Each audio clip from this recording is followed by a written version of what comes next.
गजेंद्र मोक्ष स्तोत्र हिंदू धर्म ग्रंथ के श्रीमद् भागवत गीता के तीसरे अध्याय में मिलता है। कुल 33 श्लोक है। इसके जाप या पाठ करना महत्वपूर्ण माना जाता है। एक हाथी और मगरमच्छ के साथ हुए युद्ध का वर्णन किया गया है और हिंदू धर्म को मानने वाले इस प्रमुख स्रोत का जाप करके जीवन में तत्काल सभी परेशानियों से मुक्त हो जाते हैं। गजेंद्र मोक्ष स्रोत से जुड़ी हुई एक कहानी है। सबसे पहले आप ये जान लें कि आखिर गजेंद्र मोक्ष की उत्पत्ति कैसे हुई। पौराणिक कथा के अनुसार एक बार की बात है कि हाथियों के राजा गजेंद्र अपने समूह के साथ घूमने निकले थे। इसी दौरान उन्हें जोर से प्यास लगी। अपनी प्यास बुझाने के लिए वो एक विशाल तालाब के तट पर पहुंचे और वहां जल ग्रहण किया। इसके बाद तालाब में मौजूद कमल के फूलों की खुशबू से मंत्रमुग्ध होकर वो सरोवर में जल क्रीड़ा के लिए उतर गया। इसी तालाब में मौजूद एक मगरमच्छ, जिसे ग्राह भी कहते हैं, गजेंद्र यानी उस हाथी का एक पैर दबोच लिया। अब गजेंद्र को जब दर्द का एहसास हुआ तो पहले उसने मगरमच्छ से अपने आप को छुड़ाने की बहुत कोशिश की, लेकिन उसके इसी प्रयास का असफल रह जाने के कारण इस बीच मौजूद अन्य हाथियों ने भी गजेंद्र को ग्राह के चंगुल से मुक्ति दिलाने का प्रयास किया, लेकिन सभी जब उसमें नाकामयाब रहते हैं। काफी समय बीत जाने के बाद गजेंद्र की सारी शक्तियां जब यथावत रह गई तो उसने मोक्ष प्राप्ति के लिए श्री हरि विष्णु की आराधना करनी शुरू कर दी और एक स्रोत का जाप किया, जिसे गजेंद्र मोक्ष स्रोत कहा जाता है। इस गजेंद्र मोक्ष स्त्रोत का पाठ से खुश होकर भगवान विष्णु उस सरोवर पर आते हैं और अपने सुदर्शन चक्र से ग्राह यानी कि उस मगरमच्छ के सिर को काट देते हैं। तो गजेंद्र मोक्ष स्त्रोत का जप करने से तमाम संकटों से विपत्तियों से मुक्ति मिल जाती है। तो आइए हम सुनते हैं। श्री सुखदेव जी ने कहा कि बुद्धि के अनुसार पिछले अध्याय में वर्णन किए गए रीति से अपने मन को नियंत्रित कर और हृदय से स्थिर होकर वो गजेंद्र अपने पिछले जन्म में याद किए गए सर्वोच्च और बार बार जप किए जाने वाले निम्न स्त्रोत का जप करने लगा। गजेंद्र ने मन ही मन श्री हरि का मनन करते हुए कहा कि जिनके मात्र प्रवेश करने से ही शरीर और मस्तिष्क चेतन की तरह व्यवहार करने लगता है, ओम द्वारा लक्षित और पूरे शरीर में प्रकृति और पुरुष के रूप में प्रवेश करने वाले उस सर्वशक्तिमान देवता का मैं मन ही मन मनन करता हूँ। वो जिनके सहारे ही ये संपूर्ण संसार टिका है, जिनसे ये संसार अवतरित हुआ है, जिन्होंने इस प्रकृति की रचना की है और जो खुद उनके रूप में प्रकट है, लेकिन इसके बावजूद भी वो इस प्रकृति से सर्वोपरि और श्रेष्ठ है। ऐसे अपने आप और बिना किसी कारण के भगवान की मैं शरण लेता हूँ।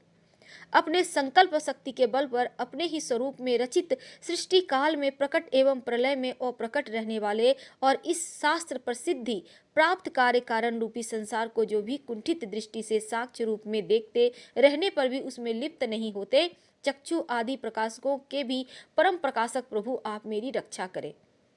बीतते समय के साथ तीनों लोकों और ब्रह्मादि लोकपालों के पंचभूत में प्रवेश कर जाने पर और पंचभूतों से लेकर महत्वपूर्ण सभी कारणों के उनकी परम करुणा स्वरूप प्रकृति में मग्न हो जाने पर उस समय दुर्भाग्य और घोर अंधकार रूपेण प्रकृति ही बच रही थी। उस अंधकार से परे अपने परम धाम में जो सर्वव्यापी भगवान सभी दिशाओं में प्रकाशित करते हैं, वो ईश्वर मेरी रक्षा करें।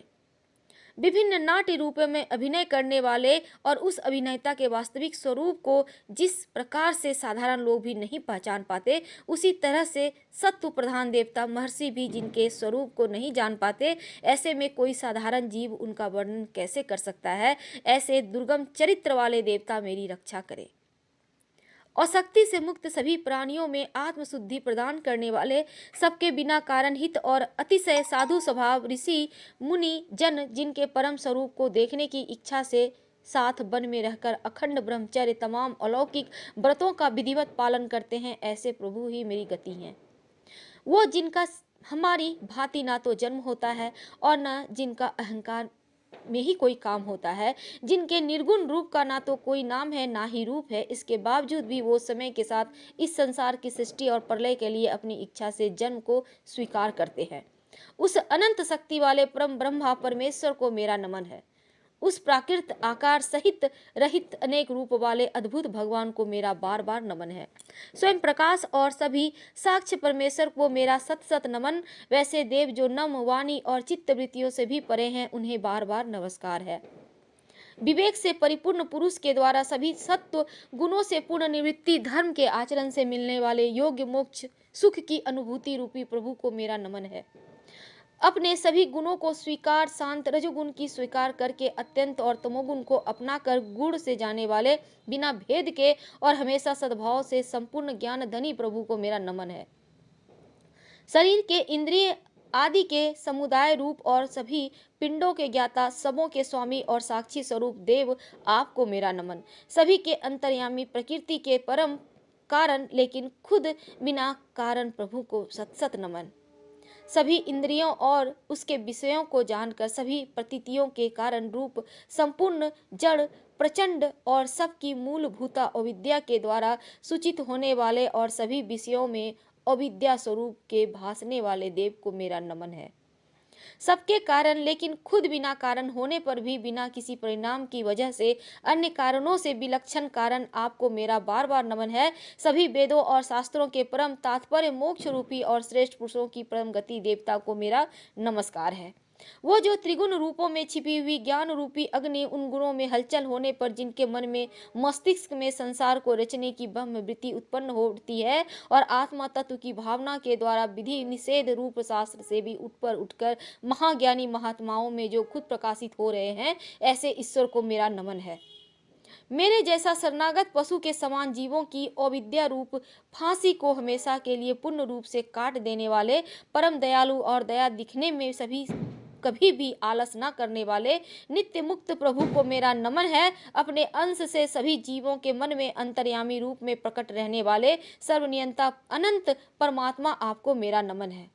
शरीर, पुत्र, मित्र, घर और संपत्ति सहित कुटुंबियों में असक्त लोगों के द्वारा कठिनता से मिलने वाले और मुक्त पुरुषों के द्वारा अपने हृदय में निरंतर चिंतित ज्ञान स्वरूप सर्वसमर्थ ईश्वर को मेरा नमस्कार है। जो जिन्हें धर्म अभिलषित भोग, धन, मोक्ष की कामना से मनन करने वाले लोग अपनी मनचाही इच्छा पूर्ण कर लेते हैं, अपितु उन्हें विभिन्न प्रकार के अयाचित भोग और विषनादी वारसत शरीर भी देते हैं, वैसे अत्यंत दयालु प्रभु मुझे इस विपदा से हमेशा के लिए बाहर निकाले।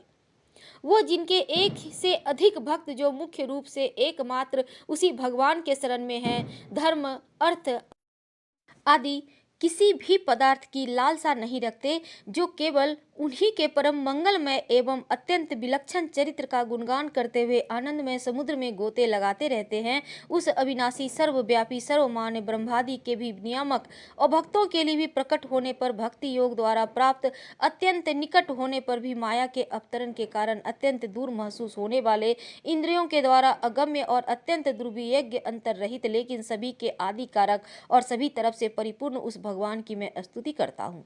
ब्रह्मा सहित सभी देवता, चारों वेद और समस्त चर अचर जीव नाम और प्रकृति भेद में जिनके अत्यंत क्षुद्र अंशों से रचित है, जिस तरह से जल रहे अग्नि की लपटें और सूरज की किरणें हर बार निकलती है और फिर से अपने कारण में नील हो जाती है, उसी भांति बुद्धि, मस्तिष्क, इंद्रिय और नाना योनियों के शरीर, ये सभी गुणों को प्राप्त शरीर जिस स्वयं प्रकाश परमात्मा से अवतरित होता है और फिर से उन्हीं में ही लीन हो जाता है, वो भगवान जो ना देवता है, न असुर, न मनुष्य, ना ही मनुष्य से नीचे किसी अन्य योनि के प्राणी, ना वो स्त्री है, न पुरुष है, न नपुंसक, ना ही वो ऐसे जीव है जिनका इन तीनों ही श्रेणी में समावेश हो। वो ना तो गुण है, न कर्म है, वो न कार्य है, न ही कारण। इन सभी योनियों का निषेध होने पर जो बचता है वही उनका असली रूप है। ऐसे प्रभु मेरा उद्धार के लिए आप आइए। अब मैं इस मगरमच्छ के चंगुल से मुक्त होने के बाद जीवित नहीं रहना चाहता। इसकी वजह यह है कि मैं सभी तरफ से अज्ञानता से ढके इस हाथी के शरीर का क्या करूं।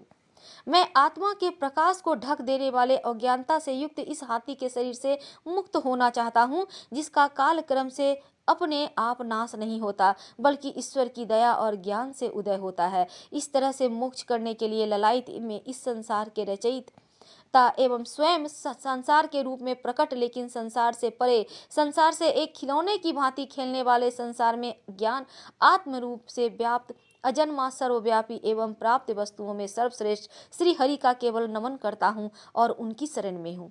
वो जिन्होंने भगवत रूपी योग के द्वारा कर्मों को जला डाला, समस्त योगी ऋषि अपने योग के द्वारा अपने शुद्ध हृदय में जिसे प्रकट देखते हैं, उन योगेश्वर भगवान को मेरा नमन है।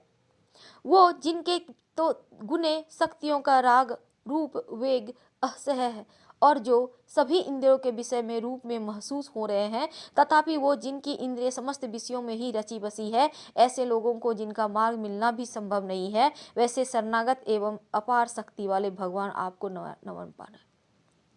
वो जिनकी अविद्या नाम के शक्ति के कार्य रूप से ढके हुए अपने रूप का ये जीव समझ नहीं पाता, ऐसे अपार महिमा वाले प्रभु की मैं शरण में।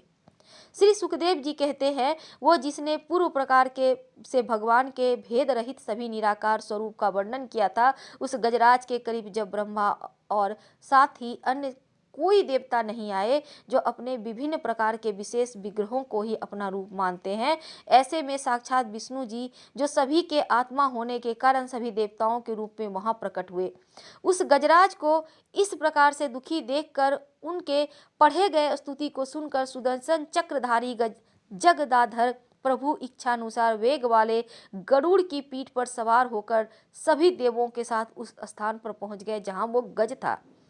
सरोवर के अंदर महाबलशाली ग्राह द्वारा जकड़े और दुखी उस गज ने आसमान में गरुड़ की पीठ पर बैठे हाथों में चक्र लिए भगवान विष्णु को देखकर अपनी सुर में पहले से ही उनकी पूजा के लिए रखे कमल के फूल को श्री हरि पर बरसाते हुए कहा, सर्व पूज्य भगवान श्री हरि आपको मेरा प्रणाम, सर्व पूज्य भगवान श्री हरि आपको मेरा नमन।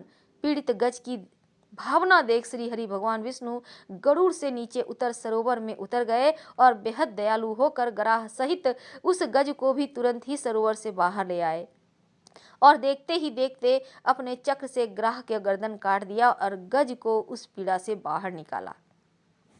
ऐसी मान्यता है कि श्रीमद् भागवत पुराण में वर्णित गजेंद्र मोक्ष स्रोत का जप करने से व्यक्ति बड़े से बड़े कर्ज से मुक्ति पा जाता है। पौराणिक कथा गज और ग्राह की कहानी पर आधारित इस स्रोत को सुखदेव जी ने लिखा है। हिंदू पौराणिक मान्यताओं के अनुसार नियमित रूप से सूर्योदय से पूर्व उठकर स्नान करके इस स्रोत का जाप करने से कभी कर्ज आता ही नहीं जीवन में। हर हर महादेव। वीडियो पसंद आए तब लाइक कर सब्सक्राइब करें, अपनों से शेयर करें और कमेंट में हर हर महादेव जरूर लिखें। धन्यवाद।